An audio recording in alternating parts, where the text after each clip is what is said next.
Inihayag ng Office of the Vice President na nasa Australia ngayon si VP Sara Duterte para sa isang personal trip. Sa statement na inilabas ng OVP, sinabi nito na dadalo ang Vice Presidente sa Free Duterte Now rally na gaganapin sa Melbourne sa darating na June 22. Palabas po na personal trip ulit.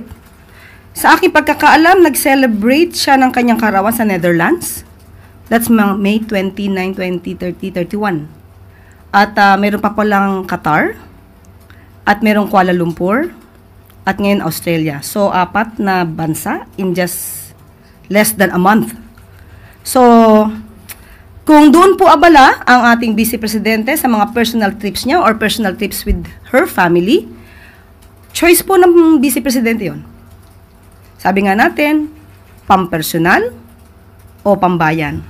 That is the question. So wala po tayong masasabi kung ano man po ang ginagawa niya ngayon bilang Vice Presidente. Ito po nakikita ng taong bayan sa kanyang ginagawa bilang isang halal na leader ng bansa. Ang kanya lang sigurong malalabag ay ang kanyang obligasyon sa taong bayan.